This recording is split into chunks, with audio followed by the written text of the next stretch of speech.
배당으로 연금을 만드는 배당연금술사입니다. 오늘은 김종태님께서 남겨주신 댓글과 관련된 이야기를 진행해 볼까 합니다. 2020년 말과 2021년 초에 삼성전자에 새롭게 진입하신 분들이 상당히 많으신 걸로 알고 있습니다. 제 주변에서도 새해 시작과 함께 가장 안전하고 우량하다고 하는 삼성전자 한 종목에 큰 금액을 넣으신 분들이 많이 계십니다. 1년 동안 마음고생을 상당히 많이 하신 걸로 알고 있습니다. 대부분 많은 사람들이 욕을 하며 떠난 후에야 주가가 오르는 경우가 많습니다. 삼성전자는 좋은 종목이므로 이미 1년 정도의 횡보를 잘 버텨내실 정도로 강한 멘탈을 가지고 계신다면 그냥 보유하고 있는 것도 괜찮은 선택이라고 생각합니다. 다만 한 종목 비중이 너무 큰 것은 훗날 마음고생의 원인이 될 수 있으니 주의하셔야 합니다. 오늘은 현 시점에서 누구나 한 번쯤 고민해보고 있을 만한 주제를 다뤄보도록 하겠습니다. 물론 성향에 따른 선택의 문제일 뿐이지 정답은 없습니다. 한국, 미국, 중국 어디에 투자해야 할까에 대한 고민과 생각들을 공유해보고 싶습니다. 정답이 없는 문제이므로 여러분의 생각들을 편하게 댓글로 남겨주셔도 좋습니다. 2021년 국내 시장은 별로 좋지 않았던 반면 미국 시장은 2020년에 이어 또 한 번의 상승이 이어졌습니다. 기사를 보면 알 수 있듯이 2022년 어느 국가의 시장이 좋을 건가에 대한 의견은 상당히 분분합니다. 따라서 소신껏 결정하는 게 중요할 것 같습니다.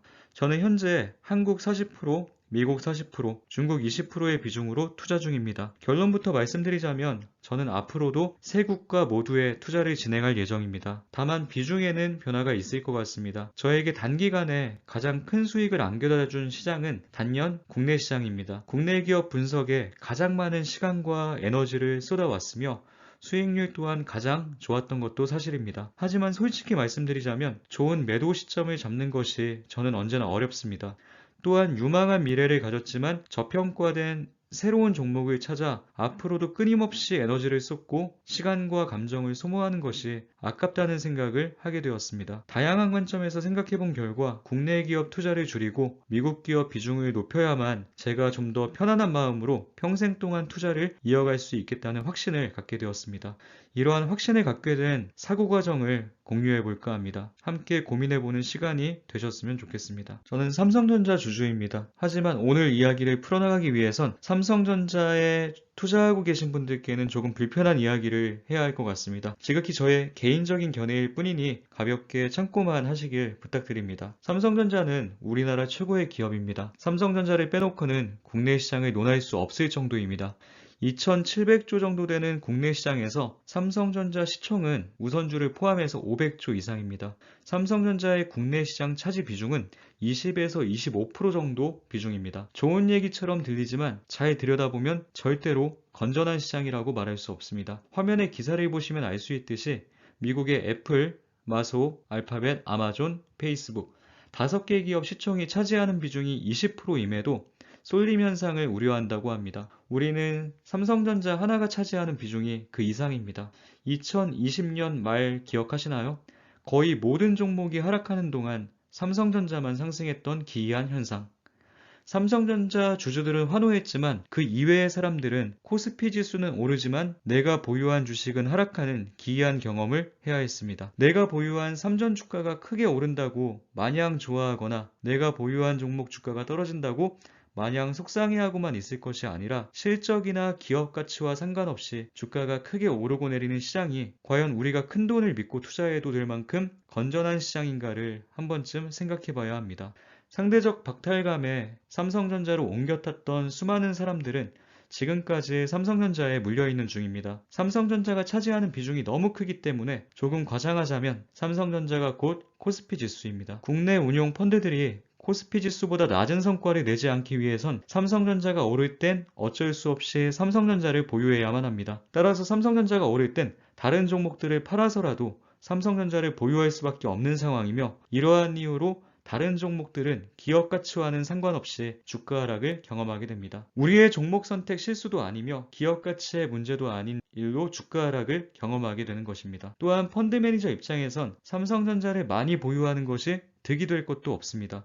어차피 삼성전자가 올라가면 지수가 올라가니 지수보다 높은 수익률을 내는 게 쉽지 않아집니다. 지수보다 높은 수익률을 내지 못한다면 사람들이 굳이 아까운 수수료를 내며 펀드를 가입할 이유가 없어집니다. 기업 가치로 주가 상승과 하락이 이루어지는 것이 아니라는 게 안타깝습니다. 따라서 국내 기업의 성장 가능성을 믿더라도 주가가 어떠한 방향으로 흘러가게 될지 예측하는 게 쉽지가 않습니다. 기업 하나가 전체 주식시장을 좌지우지할 수 있을 정도로 국내 시장은 불안정합니다. 또한 북한이라는 리스크를 언제나 끌어안고 있습니다. 외국인이 꾸준히 유입되길 바라는 건 우리의 희망일 뿐이지, 제가 외국인이라 할지라도 안정적으로 꾸준히 우상향하는 시장을 놔두고 이러한 불안정한 시장에 굳이 오랜 기간 믿고 투자해야 할 이유는 없는 것 같습니다. 증권사의 투자 전문가나 국내 시장에서 이미 큰 성과를 이루어내신 분들 중 국내 주식 투자 전망을 부정적으로 보는 견해는 쉽게 찾아보기 어렵습니다. 분명히 진정성 있는 이야기들도 있지만 이해관계가 얽혀 있을 수도 있다는 생각을 한 번쯤 해봐야 합니다. 개인 투자자인 우리가 국내 시장 또는 주식 시장을 떠날 때 그것을 가장 아쉬워할 사람이 누구일까요? 영향력 있는 분께서 특정 종목을 언급하고 개인들이 몰려서 주가를 끌어올리는 경우도 심심치 않게 보입니다. 정말 기업 가치가 좋아져서 오른 것인지 아니면 우리가 달려들어서 끌어올린 것인지 고민해봐야 합니다. 누군가 언급해준 종목을 매수하고 주가가 올랐을 때 그 사람 정말 대단하다고 무조건적으로 신뢰할 것이 아니라 우리가 국내 시장을 모두 떠나갔을 때도 같은 현상이 일어날 수 있을지 한 번쯤 생각해봐야 합니다. 기업의 실적과 가치보다 영향력 있는 사람의 언급, 작은 뉴스 기사 하나에 주가가 크게 치솟고 떨어지는 시장에서 평정심을 갖고 평생 투자하기란 참으로 쉽지 않은 것 같습니다. 우리가 국내 기업 투자에 적극 참여해야만 한다. 그래야 국내 기업이 성장하고 국내 기업이 성장해야 우리나라가 발전한다. 우리나라가 발전해야 우리의 삶이 나아질 수 있다. 우리에게 국내 기업 투자를 장려하는 가장 흔한 논리입니다. 저는 조금 다르게 생각합니다. 우리의 인식이 먼저 바뀌길 기대할 것이 아니라 기업부터 바뀌어야 합니다. 국내 기업에 애정을 갖고 투자할 수 있도록 기업이 먼저 바뀌는 게 제대로 된 순서인 것 같습니다. 국내 기업과 주식시장이 우리에게 충분한 신뢰를 주고 있었다면 투자자는 굳이 해외로 나가지 않습니다. 저는 삼성전자를 진심으로 응원하는 사람 중 한 명입니다. 우리 기업을 아끼는 마음으로 핸드폰, 태블릿, 노트북 등 해외 기업 제품보단 삼성전자를 포함한 국내 제품을 많이 애용해 왔습니다. 작년 삼성전자의 태블릿 PC를 주문하려다가 똑같은 제품을 미국에선 국내의 절반 이하의 가격에 판매하고 있는 걸 확인했습니다. 그때 두 가지 생각을 하게 되었습니다. 첫 번째는 기업 경영이 애국과는 별개로 철저히 계산적이듯이 우리의 소비와 투자도 애국과는 별개로 이성적이고 객관적이어야 한다는 것. 두 번째는 삼성전자의 핸드폰과 태블릿이 적어도 미국에선 절반 값으로 내놔야지만 판매되는 의리라는 것을 깨닫게 되었습니다. 해외 점유율과 인지도를 높이기 위해 애플의 아이폰, 맥북, 에어팟, 아이패드를 반값에 파는 경우 보신 적 있으신가요? 애플의 아이폰과 삼성의 갤럭시 사이에는 절대로 따라갈 수 없는 브랜드 가치의 차이가 존재합니다. 저 역시 대한민국 국민이기 때문에 그 차이를 객관적으로 보기가 어려운 부분이 있습니다. 삼성전자가 국내 최고의 기업이라는 생각에는 여전히 변함이 없습니다. 국내 기업을 아끼고 응원하는 마음으로 조금은 감정적으로 매수하던 제가 국내 기업을 해외 기업과 같은 기준으로 객관적으로 바라보게 되는 계기가 된 것뿐입니다. 삼성전자를 해외 기업과 완전히 동등한 입장에서 바라본다면 화면에 보이는 차트와 배당 성장만 보더라도 홈디포, 브로드컴과 같은 해외 기업보다 삼성전자를 더 많이 보유해야 할 이유는 없습니다. 국적 그리고 양도세 문제를 제외하고 나서 본다면 모바일, 태블릿을 기준으로 볼 때 삼성전자는 보유하면서 세계 1위 기업인 애플은 보유하지 않는 것, 반도체 파운드리를 기준으로 생각할 땐 삼성전자는 보유하지만 독보적인 지위를 지키고 있는 TSMC를 보유하지 않는 것, 그동안에 저는 국내 기업과 해외 기업을 서로 다른 기준으로 바라보며 생각보다 이성적이지 못한 선택을 해왔다는 생각을 하게 되었습니다.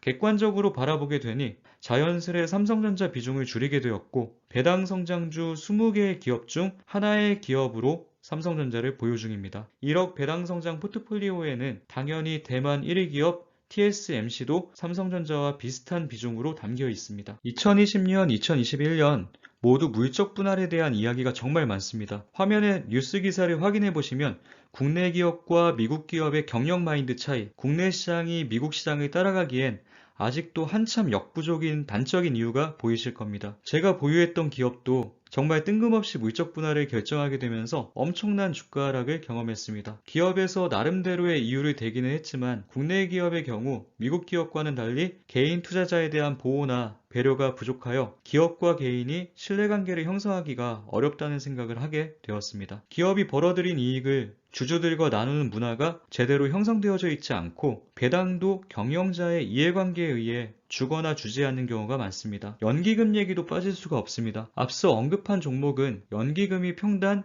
27,000원에 100억 이상을 보유했던 종목입니다. 물적 분할 공시가 뜨자 연기금은 마이너스 40%의 손실을 감수하며 거의 모든 수량을 매도했습니다. 제 계산으로는 단 며칠 동안 적어도 40억 이상의 손해를 보며 매도한 것입니다. 전체 운용자산에 비하면 매우 작은 금액으로 볼 수도 있겠지만 본인들 돈이었다면 40억을 손절할 수 있었을지 궁금합니다. 국민의 돈을 자신의 돈만큼이나 소중하게 여길 줄 아는 분들이 그 자리에 계셨으면 좋겠습니다. 홍남기 경제부총리 겸 기획재정부 장관에 관한 기사입니다. 주식 투자 경험이 없다는 내용인데요. 투자 경험이 없다고 해서 비판을 하는 내용은 아니니 오해는 하지 않아 주셨으면 좋겠습니다. 국내 정책이 주식시장에 우호적일 수 없는 이유 중 하나를 제시한 것 뿐입니다. 국내 대부분의 정치 인사들은 아마도 주식이 아닌 부동산 자산 비중이 훨씬 더 클 것입니다. 모든 의사결정에 있어서 이해관계를 완전히 배제할 수는 없으므로 본인들이 더 많이 보유하고 있는 것에 더 우호적인 정책이 나오게 될 가능성이 큽니다. 어디까지나 가능성일 뿐이지 그냥 흘려서 들어주시길 바랍니다. 미국의 예를 보여드리겠습니다. 미국의 경우 주식시장에 우호적일 수밖에 없는 게 우리나라와는 달리 국민들을 대상으로 봤을 때 부동산 자산보다 금융자산이 차지하는 비중이 훨씬 더 큽니다. 우리나라와는 반대의 상황이죠. 주식시장의 붕괴는 미국 국민들의 노후자산 붕괴와도 직결됩니다. 이러한 이유로 미국은 주식시장 상황이 대선에도 영향을 미칠 수 있으므로 대통령까지 나서서 주가 부양을 위해 노력합니다. 저의 능력 부족인지는 몰라도 국내 시장이 미국 시장보다 더 발전할 수 있는 이유, 우리가 우리의 소중한 투자 자금 전부를 맡겨야 할 이유를 좀처럼 찾아보기가 힘들었습니다. 미국 주식보다 등락의 폭이 크기 때문에 단기간에 큰 수익을 내고자 하는 단기적 관점에선 국내 시장이 더 좋은 선택일 수도 있습니다. 각자 지향하는 바에 맞게 비중을 조절하는 것이 정답인 듯 싶습니다. 다만 제가 지향하는 맘 편한 투자와는 거리가 멀기에 저는 국내 주식 비중을 조금씩 줄여나가고자 노력하는 것입니다. 저는 국내 시장이 저평가받고 있는 거라고 생각하지 않습니다. 앞에서 말씀드린 것처럼 낮게 평가할 수밖에 없는 이유가 분명히 있는데도 지금은 저평가받고 있지만 우린 곧 제대로 된 평가를 받게 될 거야 라고 믿는 건 우리의 생각일 뿐입니다. 해외에서 국내 시장을 오랜 기간 저평가하고 있다면 그건 저평가가 아닐 가능성이 큽니다. 그럼에도 제가 국내 기업 투자를 완전히 거두지 않는 이유도 함께 말씀드리겠습니다. 안정적인 시장이라고 보기는 어렵지만 기업 자체만 놓고 본다면 세계적으로 인정받을 수 있을 만한 좋은 기업이 많은 것도 사실입니다. 좋은 기업을 찾긴 쉽지만 좋으면서도 싸게 거래되고 있는 기업을 찾는 것이 어려운 게 문제입니다. 저는 현재 좋은 국내 기업들은 수도 없이 많이 찾았지만 그 기업들이 저평가 상태라는 확신이 없습니다. 이러한 이유로 굳이 큰 모험을 하지 않고 단기간에 큰 수익을 내긴 어려울지라도 조금씩이라도 우상향하며 묻어두기만 하면 점점 더 큰 배당을 받을 수 있는 미국 기업 비중을 더 많이 높일 생각입니다. 지금껏 올린 영상 중에 오늘이 가장 무거운 주제가 아니었나 싶습니다. 이 영상의 취지는 미국 시장이 더 좋으니 미국 시장으로 옮겨가자 이런 게 아닙니다. 국내 시장도 분명 나름대로의 장점이 있으며 저도 제가 아끼는 몇몇 국내 기업은 오랜 기간 함께할 마음으로 투자 중입니다. 이런저런 생각들을 정리하는 과정을 통해 좋은 종목만큼이나 좋은 시장, 좋은 투자 환경이 중요하구나를 느끼고 국내 기업 비중을 조금 줄이며 미국 기업에 조금 더 많이 투자해야겠다는 저만의 계획을 말씀드린 것일 뿐 구독자님들께서도 비중을 이렇게 조절하셔야 합니다 라고 말씀드리려는 것은 결코 아닙니다. 서로 다른 생각들이 존재할 테니 구독자님들께서도 좋은 생각이나 의견이 있으시면 댓글로 생각 공유 부탁드립니다. 다음 영상에서는 미국 배당 성장주 1억 투자 진행 상황과 함께 투자 종목들을 모두 공유할 예정이니 많은 시청 바랍니다. 감사합니다.